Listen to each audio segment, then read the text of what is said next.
Good morning student. आज जो हम हमारा rules for finding rules for finding the particular integral P I of, हम किस किस के निकालेंगे? साइन ऑफ ए एक्स और कॉस ऑफ बी एक्स। इसका मतलब मेरे पास ये किस रूप में होगा?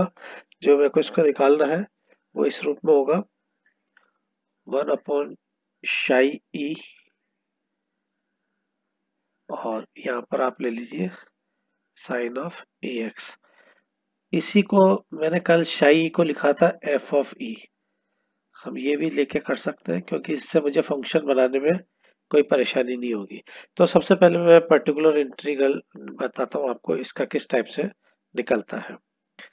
तो देखिए हम इसको किस टाइप से सॉल्व करते हैं। हम साइन ए एक्स को जो है वो इस रूप में लिख सकते हैं, sine A x this is equal to e raised to the power iota ax minus e raised to the power minus iota ax iota ax on 2i। इसको हम इस रूप में लिख सकते हैं, ठीक है। तो मैं इसके राइट हैंड साइड में ये वाली चीज लिखता हूँ, 1/f of e sine of a x.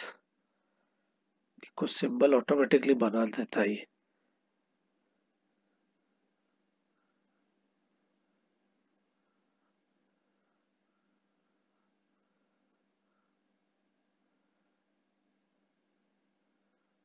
Sign of a x this is equal to 1/f of e, और साइन ई को जो मैंने अभी लिखा है वो लिख देता हूँ, e rest to the power iota A X minus e rest to the power minus iota A X upon 2।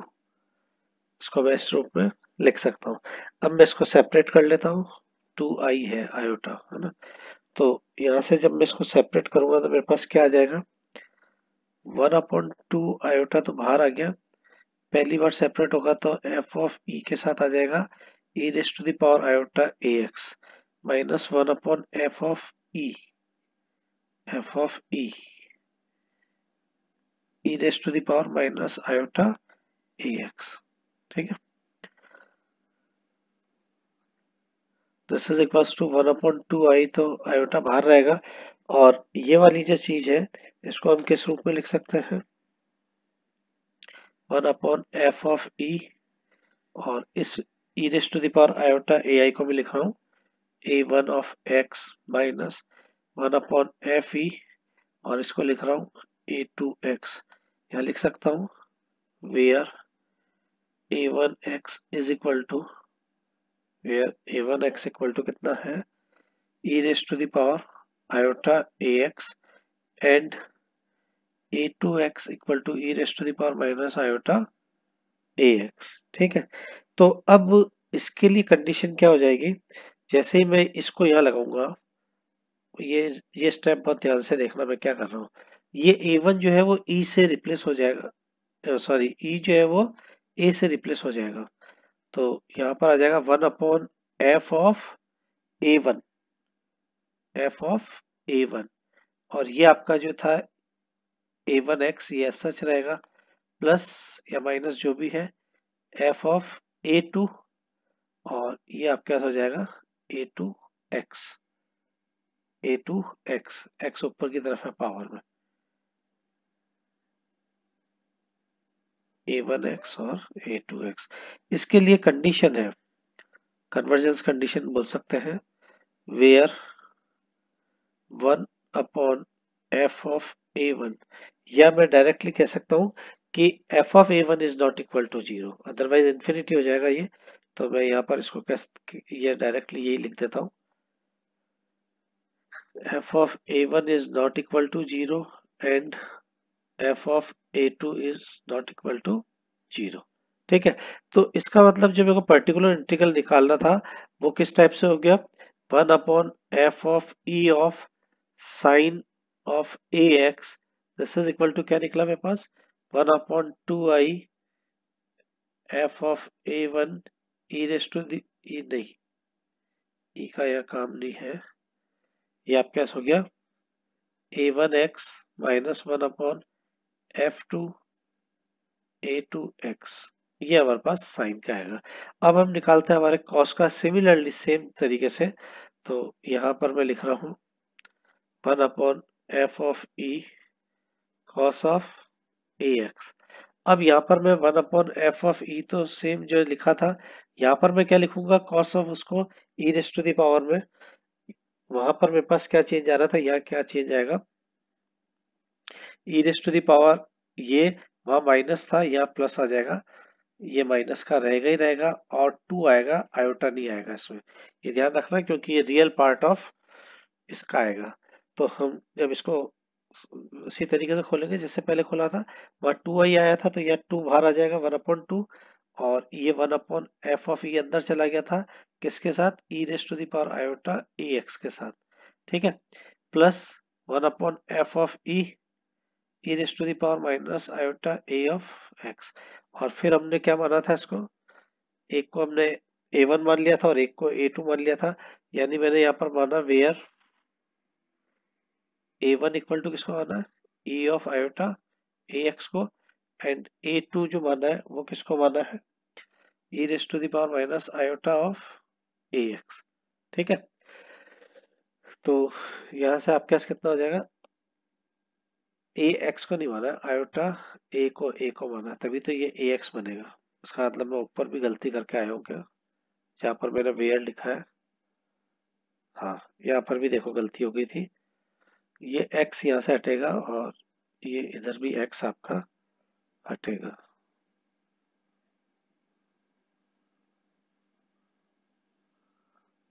ठीक है, तभी तो ax और a2x बनेगा, ये है, तो यहां से आपके पास आ जाएगा दिस implies a1x, a1x हो जाएगा, ये a1x आपका हो जाएगा, this implies 1/f of e cos of ax, this is equal to 1/2, तो बाहर आ गया था 1/f ऑफ a1, और ये हो जाएगा a1x plus 1/f of a2, ये हो जाएगा a2x। इस टाइप से हम इसका सॉल्व करेंगे, और यहाँ पर भी कंडीशन लिखेंगे f of a1 is not equal to 0, convergence condition बार बार आपको बतानी पड़ेगी, a2 is not equal to 0। ये मैं क्यों लिख रहा हूँ, क्योंकि 1/0 होते ही ये पार्ट इन्फिनिटी हो जाएगा, उसके बाद आपके पास इस फंक्शन का कोई मतलब नहीं रहेगा। तो ये तो इसका आर्टिकल था छोटा सा, कि जब हमारे पास फाई एक्स का nature cos of a x है, या आपके पास साइन ऑफ ए एक्स है, या साइन ऑफ ए एक्स है, उसमें हमारे पास किस टाइप से हम इसको सॉल्व करते हैं। तो अब यहाँ एक आध दो क्वेश्चन करने से आपको पता लग जाएगा कि हमें इसमें क्या करना है। तो एक आध क्वेश्चन में उठाता हूँ, यह है आपका solve the difference equation y x plus 2 minus 7 y x plus 1 plus 12 of Y x equal to, अब ये नॉन होमोजीनियस हो रही है क्योंकि इसके राइट हैंड साइड में सब फंक्शन ऑफ एक्स आ रहा है, cos of x, cos of x आ गया, ठीक। तो सबसे पहले तो गिवन इक्वेशन को हम सिंबॉलिक फॉर्म में लिखेंगे, सिंबॉलिक फॉर्म में लिखने का मतलब है इसको मैं इस रूप में लिखूंगा 7 of E of Y x plus 12 Y of X equal to cos X, फिर इसको मैं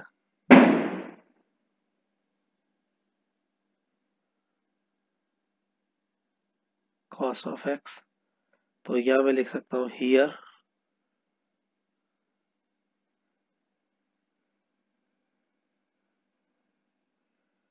ऑक्सिलरी इक्वेशन, सहायक समीकरण मेरे पास क्या है, e square minus 7e plus 12 equal to 0। तो यहाँ से e के हमारे पास दो वैल्यू आ जाएगी और दोनों शायद रियल आ रही है, 4 और 3, 4 3 7, हाँ तो यहाँ से e की वैल्यू आ रही है e equal to 3 and e equal to 4। तो यहाँ से मेरे पास कॉम्प्लीमेंट्री फंक्शन बन जाएगा yx equal to c1 3 of x plus c2 4 of x। ये मेरे पास इसका कॉम्प्लीमेंट्री फंक्शन बना है। नाउ अब हमें मेन जो निकालना है pi। Now find pi। तो अब मुझे pi जो निकालना है विशिष्ट इंटीग्रल विशिष्ट समाकलन y star x this is equal to, अभी मैंने आपको क्या बताया था, 1 अपॉन f ऑफ e, और यह मैंने लिखा था cos of x। f of e आपके पास क्या है, मैंने कल भी आपको बताया था f ऑफ e होता है जो आपकी ऑक्सिलरी इक्वेशन बनी है। This is the f of e, this is the f of e। ठीक है, ये आपके पास f ऑफ e है। तो मैं इसकी वैल्यू को यहाँ से सब्सटीट्यूट कर देता हूँ। f ऑफ e की वैल्यू है आपके पास 1 upon e square minus 7e plus 6। This is f of e and cos of x, and cos of x। अब हमने वहां जब पढ़ा था ऑर्डिनरी डिफरेंशियल इक्वेशन में, वहां cos ऑफ nx होता था और n की वैल्यू जो होती थी उसके अकॉर्डिंग हम वो लिखते थे। तो आप वहां ध्यान करिए ई डी स्क्वायर जो होता था वो किससे रिप्लेस होता था, माइनस का ए स्क्वायर, क्योंकि वहां होता था cos ऑफ ए एक्स। तो यहाँ मेरा सिंपली ई स्क्वायर जो है वो रिप्लेस हो जाएगा किससे, जो भी यहाँ पर आपके पास n आएगा माइनस का एन स्क्वायर से। और यहाँ हियर n इक्वल टू कितना है आपके पास 1।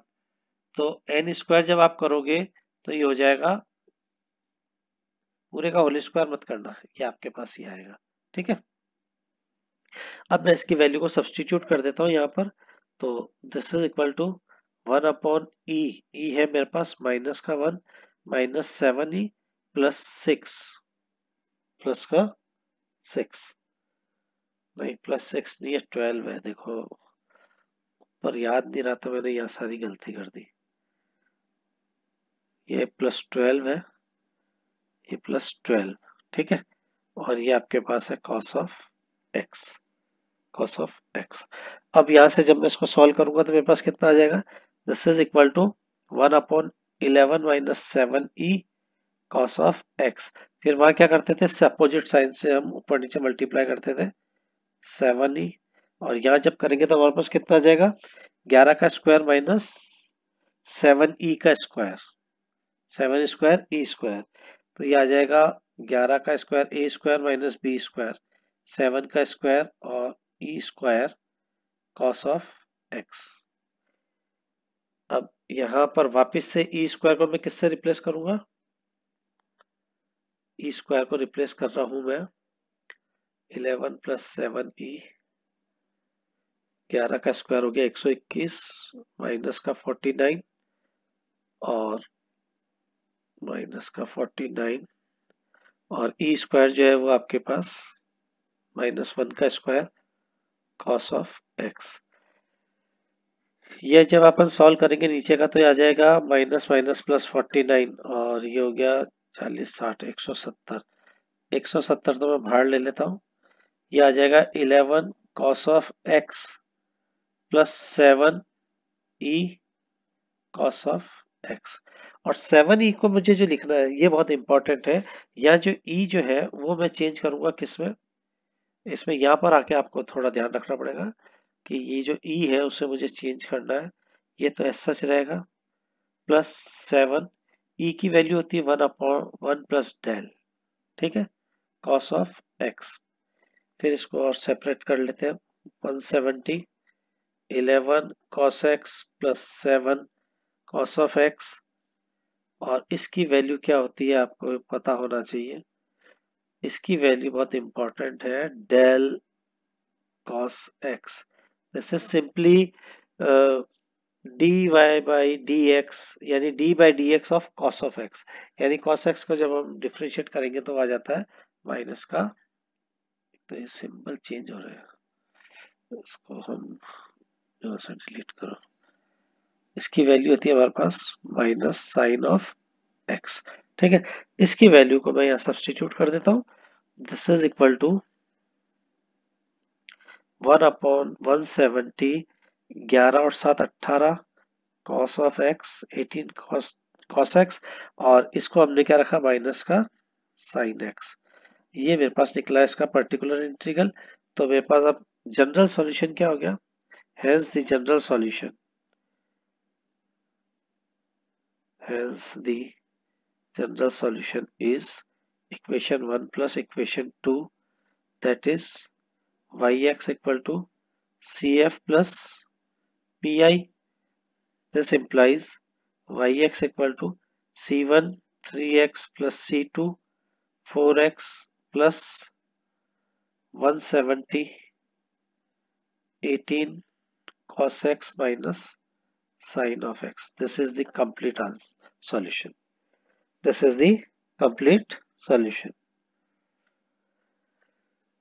यहाँ देखो फिर एक गलती कर रहा हूँ, 7 से थ्रूआउट मल्टीप्लाई है, ये 7 से थ्रूआउट मल्टीप्लाई है, देखो गलती हो गई यहाँ। ये गलती कहाँ चलेगी मेरी, यहाँ भी चलेगी, और जब इस गलती को सुधारेंगे तो कहाँ जाएगी ये गलती, ये गलती थोड़ा आप देख के चलो, है ना। अब हम इसका नेक्स्ट और एग्जांपल लेते हैं। ये तो मैंने आपको बताया था जिसमें e raise to the power iota x और e raise to the power minus iota x में तोड़ के, और हम डायरेक्टली रियल और कॉम्प्लेक्स पार्ट, रियल और इमेजिनरी पार्ट को भी हम सेपरेट करके कर सकते हैं। तो एक क्वेश्चन मैं आपको उस मेथड से भी बताता हूँ कि उसमें किस टाइप से इसको अलग किया जाता है। तो ये बड़ा अच्छा और इम्पोर्टेंट क्वेश्चन है। ये क्वेश्चन है आपके पास y x plus two plus y x equal to sine x by two, sine x by two. चलिए इसको हम सॉल्व करते हैं। Write the given equation in symbolic form. तो सिंबॉलिक फॉर्म का मतलब है हम इसको रिटर्न एज माइनस है क्या, ये नहीं प्लस है। देखो क्वेश्चन उतारने में गलती हो जाती है। अच्छा रहा पहले हमने देख लिया यहाँ इसको, अदरवाइज आगे सारी मेहनत गड़बड़ा जाती। साइन एक्स बाई टू ही है ना, साइन एक्स बाई टू, ठीक है।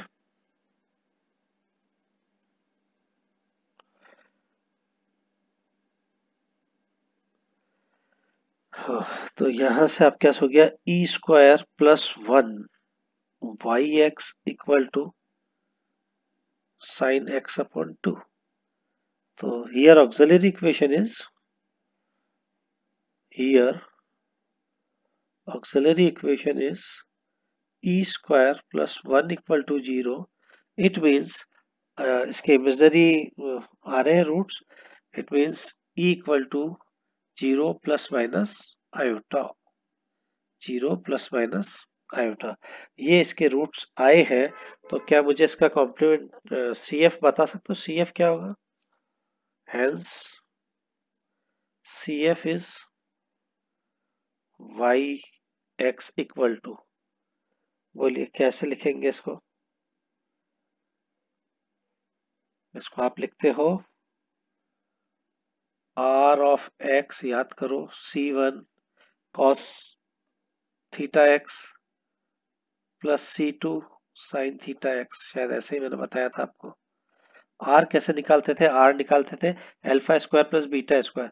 अल्फा 0 और बीटा आपके पास है, 1 का स्क्वायर करोगे तो 1 ही आएगा, इसका मतलब ये आ जाएगा 1 ऑफ एक्स, आर तो ये आ गया। फिर आप लिखते हो कॉस थीटा को कैसे लिखते हो, beta upon, beta upon alpha, beta upon alpha लिखेंगे तो यहाँ पर आपके पास थीटा की वैल्यू कितनी आ रही है, 1/0। तो थीटा इक्वल टू आपके पास आ रहा है 1/0 का मतलब हो गया इंफिनिटी, और थीटा इंफिनिटी का मतलब कितना हो गया 10 पाई/2,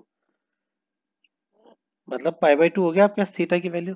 तो थीटा इक्वल टू आपके पास यहाँ पर आ रहा है पाई/2। तो मैं रखूंगा पाई/2 एक्स प्लस C1, और ये हो जाएगा C2। एक मिनट इसको ढंग से लिखते हैं, ये तो मैंने समझाने के लिए आपको लिख दिया था।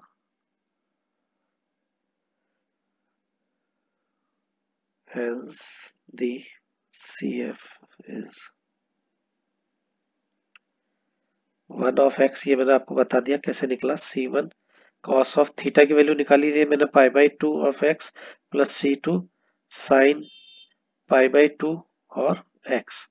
कॉस π/2 तो आपके पास हो जाएगा 0, तो इसकी वैल्यू सीधी सीधी जो कॉम्प्लीमेंट्री फंक्शन आ जाएगा वो क्या आएगा आपके पास, जो फाइनल आपके पास कॉम्प्लीमेंट्री फंक्शन आएगा वो आपके पास आ जाएगा C1 और C2 की वैल्यू को इस पे रखने के बाद। तो हम अब पी आई की बात करते हैं। पी आई निकालना है मुझे, तो पी आई मेरे को निकालना है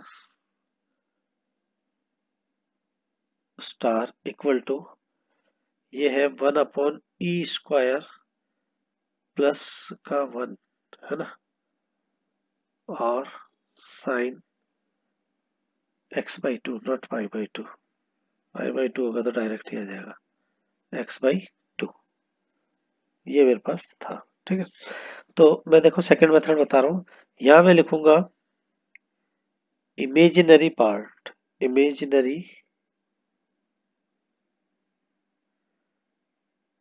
इमेजिनरी पार्ट ऑफ, किसका इमेजिनरी पार्ट लिख रहा हूं मैं, ये है आपके पास sine of θ/2, sine theta, sine x/2 को मैं किस रूप में लिख सकता हूँ, iota x/2, this is equals to sine of x/2। तो ये मैं लिख सकता हूँ this is equal to e⁻ x/2 e² plus 1, e² plus 1। ठीक है, अब यहाँ पर ध्यान देने वाली बात है, इसको मैं किस रूप में तोड़ रहा हूँ इसको देखो आप।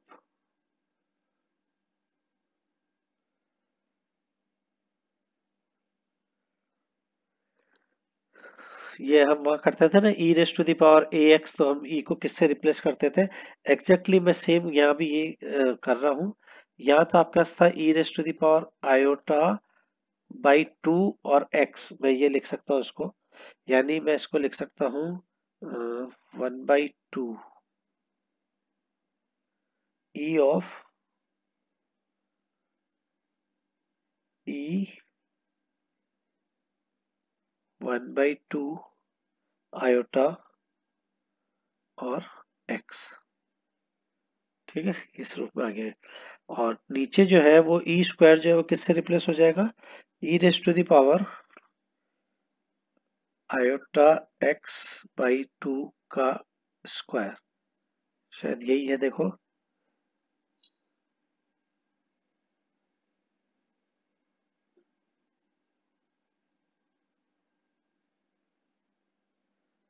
नहीं, वहां पर x नहीं आता भाई, आपके पास होता है ये, हाँ, ax, तो ax आपके पास a की वैल्यू आपके पास है यहाँ, सिंपल a की वैल्यू जो है वो आयोटा/2 है, वहां लिखते हो e⁻ax, ये ध्यान रखो भाई, इसमें गलती मत करो, मैं यहाँ यही गलती कर रहा हूँ। ऊपर तो आएगा ही आएगा आई, एक्स आएगा, नीचे क्या आ जाएगा मेरे पास, नीचे आएगा i/2 का स्क्वायर प्लस 1, यही चीज मेरे पास है शायद। ठीक है, दिस इज इक्वल टू ये, इसको मैं सॉल्व कर लेता हूँ, और तो ये मेरे पास कितना आ जाएगा, integral integrating part is e 1/2 iota x upon e of i plus 1, 1/2 से 1/2 कट गया, फाइनल मेरे पास ये आएगा। और ये मेरे पास है imaginary part, this is imaginary part, यानी ऑफ इमेजनरी पार्ट ऑफ किसका निकल रहा है, e⁻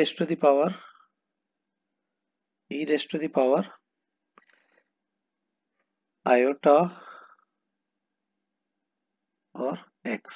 ठीक है, अब मैं क्या कर रहा हूँ, यहाँ पर जो आयोटा है, तो मैं ऊपर क्या करूंगा, e⁻माइनस आयोटा प्लस 1, और नीचे e⁻आयोटा+1 है, तो यह e⁻−आयोटा+1 ये कैंसिल आउट हो जाएगा, तो हमारे पास वही चीज आएगी जो है।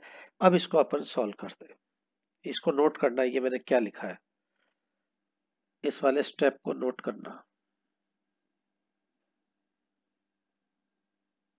ये और ये मैंने क्यों लिखा है, ठीक। चलिए, दिस इज इक्वल टू वही imaginary part of E raise to the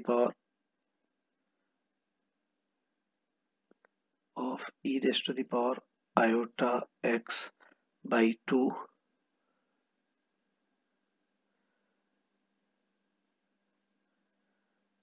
E raise to the power iota x by 2, ठीक है। और यहां से जब मैं इसको सॉल्व करता हूं, हाँ भाई, इसको सॉल्व कर रहे हैं तो अपने पास क्या आ जाएगा,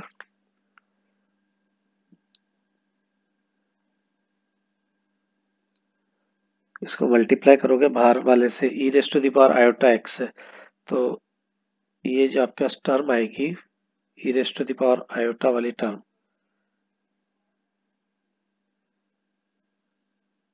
इसको मल्टीप्लाई करते हैं अंदर। इसको जब आप मल्टीप्लाई करोगे तो ये टर्म आएगी आपके पास e raise to the power iota x by two और i plus E raise to the power x minus 2/2, और 2 और 2 से तो 1 हो जाएगा ये, और ये हो जाएगा आई। और नीचे क्या क्या टर्म आएगी, ये इससे मल्टीप्लाई होगा तो 1 हो जाएगा, एक बार ये प्लस से 1 होगा, एक बार ये -1 होगा, यानी e raise to the power iota plus E raise to the power minus iota, और प्लस प्लस वापस का +1। देखो, इसको सिंपली मल्टीप्लाई किया, ये मल्टीप्लाई होगा तो ये 1 बन जाएगा, ये मल्टीप्लाई इससे होगा तो यह टर्म आ जाएगी, ये मल्टीप्लाई होगा तो ये आ जाएगी, और 1 1 मल्टीप्लाई होगा तो ये आएगा। तो इसका मतलब मेरे पास क्या आ गया, इमेजनरी पार्ट ऑफ, इस चीज को मैं क्या लिख सकता हूँ, ई रेस टू द पावर, जो मैंने शुरू में बताया था, दिस इज, एक मिनट, ये आयोटा आ गया ना, तो ये आई क्यों आ रहा है वापिस यहाँ पर, ये आई नहीं आएगा भाई, एक ही जगह आ गया ना ये। हाँ। इसको मैं क्या लिख सकता हूँ, simply sine of X by two, this is sine of X by two, plus इसको इसी टाइप से क्या लिख सकता हूँ, sine of X minus two, X minus 2/2, ठीक है। और नीचे क्या टर्म आ जाएगी, 1 और 1 2, plus E raise to the power iota, E raise to the power iota plus E raise to the power minus iota, ठीक है। अब 2 से ऊपर नीचे अगर मैं मल्टीप्लाई करूं तो ये मेरे पास क्या बन जाएगा नीचे, सपोज कीजिए 2 से यहाँ मल्टीप्लाई करता हूँ, 2 से यहाँ मल्टीप्लाई करता हूँ, तो ये देखिए imaginary part of hedge, imaginary part of, ये तो हो गया साइन एक्स बाई टू, इसमें तो कोई चेंज नहीं आएगा, इसमें भी कोई चेंज नहीं आएगा, ये 2 भी अपनी जगह रहेगा, ये हो जाएगा 2, और ये पूरा का पूरा क्या बनेगा, प्लस है तो कॉस ऑफ आयोटा एक्स, तो यानी कॉस ऑफ 1, कॉस ऑफ 1, ठीक है। ये आपके पास पूरा पूरा ये यहाँ पर इस टाइप से आएगा।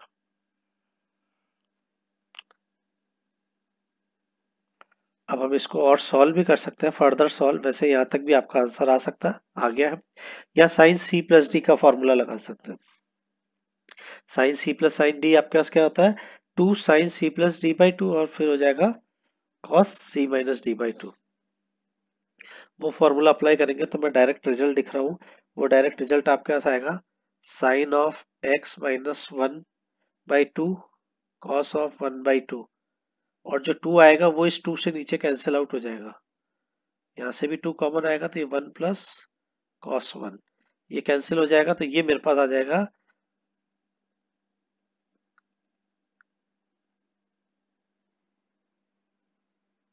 ये मेरे पास क्या चीज आया है, this is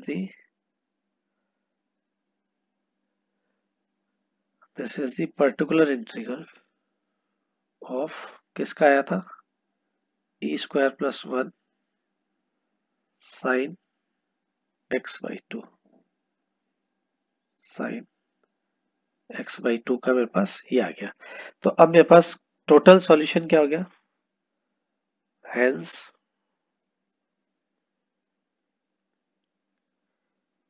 hence the general solution is Y x equal to, क्या आया था ऊपर मेरे पास, 1x cos of pi by two X plus sine pi by two X, यहाँ C1 था, यहाँ C2 था, और अभी जस्ट मैंने निकाला वो क्या आया, प्लस, इसको नीचे कर लेते हैं वापस, प्लस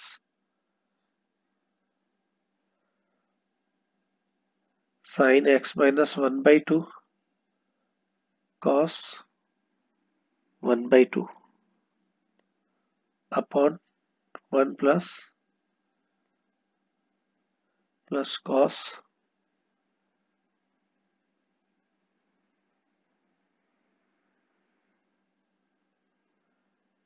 1 प्लस कॉस 1।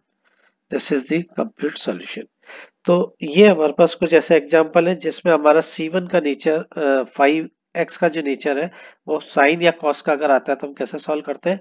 अभी मैंने जस्ट आपको सबसे पहला एग्जांपल साइन का बताया था, फिर सॉरी कॉस का बताया था, फिर मैंने साइन का बताया जिसमें हमारे पास हाफ द एंगल था उसको कैसे तोड़ते हैं, और दोनों को अलग अलग मेथड से बताया कि रियल इमेजनरी पार्ट। अभी फिलहाल तो ये साइन का फंक्शन था तो मैंने इमेजनरी पार्ट लिया।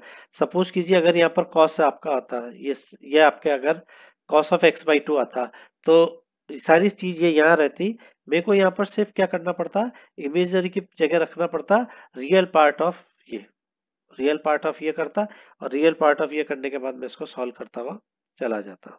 ठीक है, तो ये दूसरा तरीका है जैसे आप सॉल्व इसको कर सकते हैं। तो अब हमारा जो कल जो नेक्स्ट लेक्चर होगा वो हम उसके आगे का पी आई 5x पढ़ेंगे, जहाँ पर 5x का नेचर पॉलिनोमियल के रूप में होगा, यानी x की घात के रूप में होगा, बढ़ती या घटती घात के रूप में।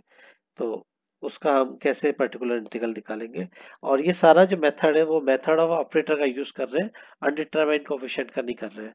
उसमें तो हमको क्या करना पड़ता था, अनडिटरमाइंड कोफिशिएंट में हमको ट्रायल सॉल्यूशन लेके चलना पड़ता था, मतलब हिट एंड ट्रायल मेथड था कि एक बार अगर हमारा मेथड फेल होता है तो हम दूसरी बार अप्लाई करते हैं, दूसरी बार मेथड फेल होता है तो हम तीसरी बार उसमें एक्स का मल्टीप्लाई करके उसको बदल के, ट्रायल फंक्शन को बदल बदल के हम करते हैं, और जब हमारे पास उसके आर्बिट्री कांस्टेंट्स की वैल्यू आनी शुरू हो जाती है तो हम उसको कहते हैं कि उसका ट्रायल सॉल्यूशन आ रहा है।